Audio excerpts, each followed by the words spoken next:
প্রধানমন্ত্রী সাহেব বেচারা বিপদেই আছে। উনি নিজে হয়তো ব্যক্তিগতভাবে পরিশোধিত হবার চেষ্টা করছেন, কিন্তু এমন একটা দেশ, এমন একটা জাতির দায়িত্ব পেয়েছেন বা নিয়েছেন যেখানে আসলে দ্বন্দ্ব, কলহ এটা নিত্যদিনের ব্যাপার। রাষ্ট্রের যেসব রাষ্ট্রযন্ত্র আছে অথবা প্রাইভেট সেক্টর ইনস্টিটিউশনস আছে, সেগুলো তো মানুষই চালায়, তাই না? সেটা আইন হোক, প্রশাসন হোক, শিক্ষা প্রতিষ্ঠান হোক, ক্রীড়াঙ্গন হোক, শিল্পাঙ্গন হোক, কিংবা উপাসনালয় হোক, এগুলো তো মানুষের জন্য, মানুষই চালায়। এখন সমস্যা হয়ে গেছে যে রাষ্ট্রে বেশিরভাগ মানুষের নীতি নৈতিকতা এগুলাতে ঘুণে পোকা ধরে গেছে। সেই রাষ্ট্রের ইনস্টিটিউশনাল যে ইফেক্টিভনেস, এটা কিভাবে কাজ করবে? আপনি তো মানুষগুলোকে ঠিক না করে ইনস্টিটিউশন ঠিক করতে পারবেন না। একটা কম্পিউটার তো নিজে নিজে চলে না, তাকে একজন চালাতে হয়। একটা গাড়ি তো নিজে নিজে চলে না, তাকে একজন চালাতে হয়। একইভাবে একটি দপ্তর অথবা একটি হাসপাতাল তো নিজে নিজে চলে না, ওখানে কিছু মানুষ সেগুলো চালায়। তো যখন সেই মানুষগুলোতে ভেজাল থাকে, তখন সর্বোপরি আপনার ত্রুটি বিচ্যুতি, কলহ, দ্বন্দ্ব, দুর্নীতি এগুলা স্বাভাবিক। তাহলে আসল কোন কাজে হাত দিতে হবে? সবার আগে মানুষ পরিশোধিত করতে হবে। এবং সেটা কিভাবে? কারণ উৎসে যেতে হবে যে মানুষের নীতি নৈতিকতা এগুলা তলানিতে কেন ঠেকেছে, দুর্ভিক্ষ কেন হচ্ছে নীতি নৈতিকতার। তো সেটা হোক মুসলমান, হোক হিন্দু, হোক খ্রিস্টান, হোক বৌদ্ধ, বাট মানে বাংলাদেশি নাগরিকদের কথা ওভারঅল বলছি আর কি। তো আমরা কিছু হলেই পার্শ্ববর্তী দেশ অথবা ইন্টারনেট, টিকটক, এটা সেটা অনেক কিছু দোষ দিতে চাই। হ্যাঁ, ঠিক আছে, বিজ্ঞান যেমন আশীর্বাদ তেমনি অভিশাপও হতে পারে, এটা আমরা জানি। একটা ছুরি দিয়ে আপেলও কাটা যায়, মানুষও মারা যায়। এখন আপনি কোনটা করবেন সেটা তো আপনার নীতি নৈতিকতার উপর নির্ভর করছে। তো ওই বাংলাদেশের মানুষকে আপেল কাটাটাই শেখাতে হবে। তো যেটা হয়েছে যে এখন শিক্ষা প্রতিষ্ঠানগুলোকে ঢেলে সাজাতে হবে, সেখানে নীতি নৈতিকতার কারিকুলামে হয়তো কোনো এথিক্যাল সিটিজেন এরকম কোনো সাবজেক্ট ঢুকাতে হবে, মোরাল এথিক্স এগুলো শেখাতে হবে, সেরকম শিক্ষক শিক্ষিকা তৈরি করতে হবে। এটা হলো প্রথম ব্যাপার, যে শিক্ষা ব্যবস্থাকে কিছু ভালো মানুষের হাতে, যারা আসলেই জাতি গড়ার কারিগর হতে পারবেন এরকম মানুষকে, যারা দেশকে ভালোবাসেন, যাদের নীতি নৈতিকতা আছে, ধর্মীয় চেতনা আছে, মূল্যবোধ আছে, তাদেরকে সেগুলো হবে ক্রাইটেরিয়া। শুধু মাস্টার্স পাস, বিএ পাস আর এই পাস ওই পাস সার্টিফিকেট নির্ভর এলিজিবিলিটিটা যথেষ্ট নয় আসলে। তো এখানে আপনাকে শিক্ষক শিক্ষিকা নিয়োগের আগে এই ব্যাপারগুলো দেখতে হবে, ক্যারেক্টার সার্টিফিকেশন। যখন মনে করেন ছেলেমেয়ের বিয়ের সময় বাবা মা পাত্র পাত্রীর ব্যাকগ্রাউন্ড চেক করেন, শুধু কিন্তু বায়োডাটাতে লেখাপড়া দেখে ছেলেমেয়ের বিয়ে দেওয়া হয় না। ব্যাকগ্রাউন্ড চেক করেন সেফটি সিকিউরিটির কারণে, চারিত্রিক গুণাবলী বা কোনো খারাপ কিছু আছে কি না, ক্রিমিনাল রেকর্ডস আছে কি না, এগুলো তো দেখা হয়, তাই না?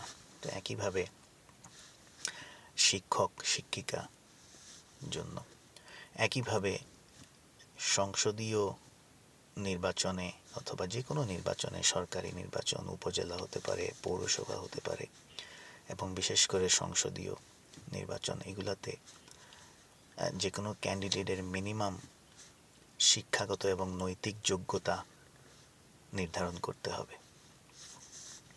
গুন্ডা নির্ভর রাজনীতি যদি হয় তাহলে কিন্তু ভালো মানুষ রাজনীতিতে আসবে না, আর খারাপ মানুষ রাজনীতিতে আসলে নীতি নৈতিকতাহীন দুর্নীতি হবে, চাঁদাবাজি হবে, ঠিক আছে, ধর্মের নামে ব্যবসা হবে। সো এখানেও কাজ করতে হবে। একইভাবে যে সংগঠনগুলো আছে জাতীয়ভাবে, কি বলবো, মানে কোনো প্রফেশনের সূচক নির্ধারণ করার জন্য বা কি বলে এলিজিবিলিটির মাপকাঠি নির্ধারণ করার জন্য, ফর এক্সাম্পল ডক্টরদের বিএমডিসি আছে, ইঞ্জিনিয়ারদের আছে, এরকম আছে অনেক প্রফেশনালসদের আর কি, উকিলদের আছে। তো এগুলোকেও ঢেলে সাজাতে হবে যে ঠিক মতো একজন ডাক্তার বা ইঞ্জিনিয়ার পেশাগত যোগ্যতা এবং নীতি নৈতিকতা নিয়ে পাশ করছেন কিনা।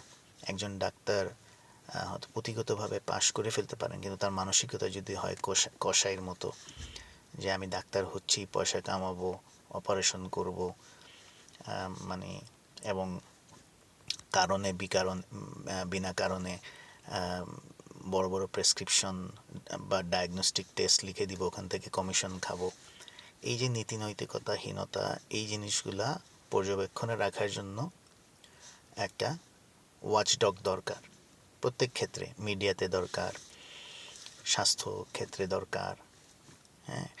তো এরকম কিছু দপ্তর তৈরি করতে হবে, এবং সেই দপ্তরের মানুষগুলো হবে সবচেয়ে হাই স্ট্যান্ডার্ডের এথিক্যাল মানুষ, আনডিসপিউটেড এথিক্যাল মানুষ, ধর্মীয় চেতনা, শিক্ষা, সব দিক থেকে দুর্নীতিমুক্ত এরকম মানুষকে ওখানে বসাতে হবে। এই দুদক নামে একটা জিনিস আছে, কিন্তু আসলে কি এটা সে নিজেই দুর্নীতিমুক্ত কিনা সেগুলো তো দেখার বিষয় আছে। তো এটা তো বিশ্বাস করা সম্ভব না, উচিত না যে বাংলাদেশে আপনি কাউকে খুঁজে পাবেন না নীতি নৈতিকতার মানুষ বা উচ্চশিক্ষিত, একই সাথে নীতি নৈতিকতা, ধর্মীয় চেতনা আছে, অবশ্যই আছে মানুষ। না থাকলে বিদেশে যারা চলে গেছে তাদেরকে ফেরত আনেন, যদি তাদের মধ্যেও পান, বিদেশি যেসব প্রবাসী বাংলাদেশি উচ্চশিক্ষিত নীতি নৈতিকতার মানে আছে যাদের, তাদেরকে দরকার ফেরত আনেন যথেষ্ট ইনসেন্টিভ দিয়ে। আছে এরকম মানুষকে দিয়ে, রাজনৈতিকভাবে নিরপেক্ষ এরকম মানুষকে দিয়ে এরকম কিছু ডিপার্টমেন্ট তৈরি করেন, যাদের কাজই হবে অনিয়ম দুর্নীতি এগুলা সুন্দরভাবে ইনভেস্টিগেট করা, at the same time recruitment of ethical professionals, এটা এনশিওর করা, এগুলোর খেয়াল রাখা আর কি। সো সেটা হতে পারে ঠিকমতো ডাক্তার প্রডিউস হচ্ছে কিনা, হাসপাতালে ডাক্তাররা ম্যাল প্র্যাকটিস করছে কিনা, ইউনিভার্সিটিতে শিক্ষকরা ঠিকমতো পড়াচ্ছে কিনা, তাদের শিক্ষাগত যোগ্যতা কি ওই মান্দাত্তা আমলের নাকি মানে ভিসি প্রভিসি, বা এগুলো কি শুধু রাজনীতি করতেছে কিনা, দলীয়করণ করতেছে কিনা, এগুলা। সর্বোপরি সিনেমাতে এরকম নিত্য নতুন ডাইরেক্টর, প্রযোজক, পরিচালক, এদের দায়ভার আছে সমাজের প্রতি। খালি অশ্লীল সিনেমা নাটক বানালে তো হবে না, সেখানে যথেষ্ট ভালো সেন্সর বোর্ড থাকতে হবে। সেই সেন্সর বোর্ডের দায়িত্বে কারা আছেন, এরা দুর্নীতিগ্রস্ত কিনা, এগুলো দেখতে হবে। কারণ শিল্প সংস্কৃতি একটা বিরাট ব্যাপার, মানুষকে অনেক ক্ষেত্রে ইনফ্লুয়েন্স করতে পারে। সো সেখানে ভদ্র এবং আমাদের যেহেতু আমরা মুসলিম সংখ্যাগরিষ্ঠ দেশ, আমাদের ইসলামের সাথে সাংঘর্ষিক এরকম কোনো কিছু বা অশ্লীল কোনো কিছু না থাকা, এগুলো তো খেয়াল রাখতে হবে।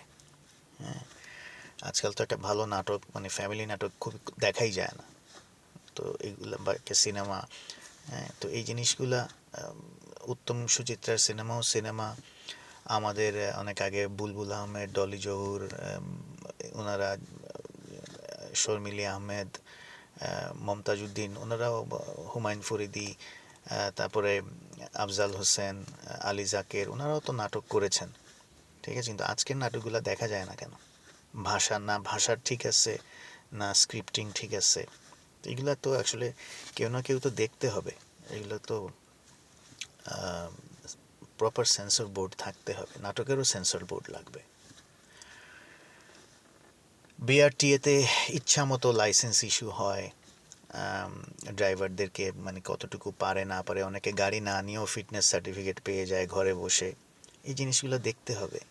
আপনি সড়ক দুর্ঘটনা আটকাতে চান, সড়ক দুর্ঘটনা নিয়ে কত মানুষ কাজ করতেছে বা চেষ্টা করতেছে, কিন্তু আসল জায়গাতেই তো হাত দেওয়া হচ্ছে না। বিআরটিএতে এটাকে ঢেলে সাজাতে হবে, এখানে দুর্নীতিমুক্ত মানুষ প্রশাসন বসাতে হবে, একটা স্ট্যান্ডার্ড স্ট্রিক্ট ক্রাইটেরিয়া বসাতে হবে ড্রাইভিং লাইসেন্সের। রিনিউ এটা ঠিক করা সম্ভব, যখন রিনিউর জন্য আসবে তখন এটা আবার সন্দেহ থাকলে আবার রিটেস্ট করে দেখতে হবে যে সে আসলেই কোয়ালিফাইড ড্রাইভার কিনা, তার বয়সে অ্যালাউ করে কিনা ড্রাইভিং করাটা, এগুলো দেখতে হবে। তারপরে এই যে প্রাইভেট সেক্টরে মুড়ির টিন বাসগুলা, মানে এইগুলা কে দেখবে? এই যে ধোঁয়া বেরোচ্ছে বা হয়তো 25, 30, 40 বছর হয়ে গেছে বাসের বয়স বা অনেক পাবলিক ট্রান্সপোর্টের বয়স, এগুলোকে তো দেখতে হবে। এগুলো কে দেখবে? তো সব কিছু কি প্রধানমন্ত্রী একলা দেখবে? এটা তো ঠিকও না, সম্ভবও না। তো এই জন্য আপনার ক্যাবিনেটে বা আপনি বিভিন্ন সচিবালয়ে আপনার সেরকম মানুষ নিয়োগ দিতে হবে। আমি জানি একটা সরকার টিকানোর জন্য তো অনেক সংসদ সদস্য লাগে, এই সংসদ সদস্যগুলো অনেকেই গুন্ডা পান্ডা পালে, নিজেরাই গুন্ডা পান্ডা। হ্যাঁ, তো এটাই হয়ে গেছে সমস্যা। এটাই হয়েছে, যেহেতু সংসদ সদস্য হওয়ার জন্য শুধুমাত্র সুস্থ, মানসিক ও শারীরিকভাবে সুস্থ নাগরিকত্ব ছাড়া আর কোনো ক্রাইটেরিয়া নাই, সেটাই হয়েছে প্রবলেম। এখানে শিক্ষাগত যোগ্যতার ব্যাপার নাই, নীতি নৈতিকতা চেক নাই, ঋণ খেলাপের ব্যাপার নাই, এই জিনিসগুলো তো চেক করতে হবে। একটা ডাক্তার হতে হলে যেরকম একটা প্রসেস দিয়ে আসতে হয়, একটা ইঞ্জিনিয়ার হতে হলে প্রসেস দিয়ে আসতে হয়, একটা উকিল হতে হলে প্রসেস দিয়ে আসতে হয়, শিক্ষক হতে হলে প্রসেস দিয়ে আসতে হয়, ইভেন একটা অভিনেতা অভিনেত্রী হতে হলেও কম বেশি প্রসেস দিয়ে আসতে হয়। তাহলে সংসদ সদস্য হতে হলে এত ইজি হবে কেন? এটা তো অনেক ইম্পর্টেন্ট একটা পজিশন, তাই না? এখানে যে কোনো মানে হিরো আলম হোক আর মমতাজ হোক, যে কেউ সংসদ সদস্য হওয়ার স্বপ্ন দেখবে কেন? হ্যাঁ, দেখতেই পারে যদি সে সেই কোয়ালিফিকেশন ক্রাইটেরিয়াগুলো মিট করে আসে।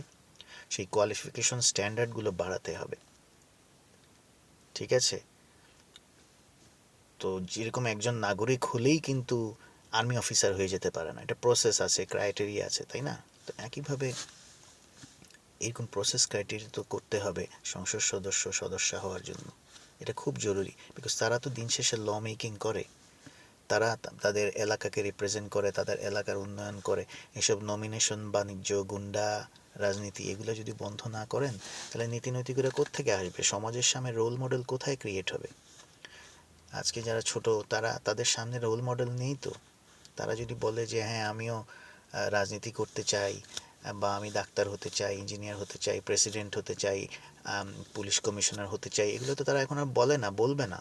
কারণ এই পজিশনগুলোয় যারা বসে আছে তারা তো রোল মডেল হতে পারছে না, তারা তো সব করাপ্টেড বেশিরভাগ ক্ষেত্রে। তো এই জিনিসগুলোকে ঠিক করতে হবে যাতে পরবর্তী জেনারেশন এই পজিশনগুলো আসার জন্য আগ্রহী হয়, তারা যাতে এম ইন লাইফ অথবা জীবনের লক্ষ্য এই রচনাগুলোতে এই জিনিসগুলো আবার লেখা শুরু করে, যে আমি প্রেসিডেন্ট হতে চাই, প্রধানমন্ত্রী হতে চাই, এমপি হতে চাই, ইমাম হতে চাই, অথবা ডাক্তার ইঞ্জিনিয়ার হতে চাই। এগুলো তো তারা এখন মানে লিখতে চায় না, লিখলেও এটা বিশ্বাস করে লেখে না, জাস্ট মুখস্থ করে লিখে। তো এই জিনিসগুলা ঠিক করতে হবে। তো তাহলে তাহলে টু সাম আপ কী করতে হবে? মেইনলি আপনাকে একটা ডিপার্টমেন্ট তৈরি করতে হবে, যে ডিপার্টমেন্টটার কাজই হবে যে কোয়ালিটি এনশিওর করা। এটা একটা ডিপার্টমেন্ট হতে পারে, প্রত্যেক সচিবালয়ের একটা সচিবালয়তেও ইন্ডিপেন্ডেন্টলি এরকম একটা ডিপার্টমেন্ট হতে পারে, বাট এই ডিপার্টমেন্টের টপ যিনি, উনি ডিরেক্টলি প্রধানমন্ত্রীর কাছে রিপোর্ট করবেন, মন্ত্রীর কাছে না। এবং সেই ক্ষেত্রে মন্ত্রীরাও সোজা হয়ে যাবে, কারণ মন্ত্রীর বিরুদ্ধেও এলিগেশন আসতে পারে, এমপির বিরুদ্ধেও এলিগেশন আসতে পারে। ওই ডিপার্টমেন্টে যারা থাকবেন তাদের সেই ক্ষমতা থাকবে। তাদের কাজ হচ্ছে দুর্নীতি ধরা, রিপোর্ট করা, দ্যাটস ইট। সেটা মন্ত্রী হোক, ইভেন কি প্রধানমন্ত্রী যদি নিজেও হন, তাহলে তাদের সেইও অগ্রাধিকার থাকবে চিফ জাস্টিসের কাছে রিপোর্ট করা। তাহলে গিয়ে অ্যাকাউন্টেবিলিটি তৈরি হবে। এবং তারা নিজেরা যদি দুর্নীতিগ্রস্ত হয়ে পড়ে, তাদেরকে চেক দেওয়ার জন্য তাদের টিমে অবভিয়াসলি সেরকম একটা অ্যারেঞ্জমেন্ট থাকতে হবে। ঠিক আছে? তো এরকম একটা প্রপার, কিন্তু ওই প্রতিষ্ঠানগুলো বা ডিপার্টমেন্টগুলো যদি আবার আরেকটা দুদকের ভার্সন হয়ে যায় তাহলে হবে না। এই জন্যই রিক্রুটমেন্টটা খুব কেয়ারফুলি করতে হবে। রাজনৈতিকভাবে নিরপেক্ষ, শিক্ষিত এবং মানে হাই স্ট্যান্ডার্ডের, উচ্চ এথিক্যাল পারসন, এরকম নিয়োগ দিতে হবে। তাহলে দেখবেন বিআরটিএ, বিএমডিসি বা এরকম যেগুলো আছে, এগুলার ইফেক্টিভনেস বাড়বে।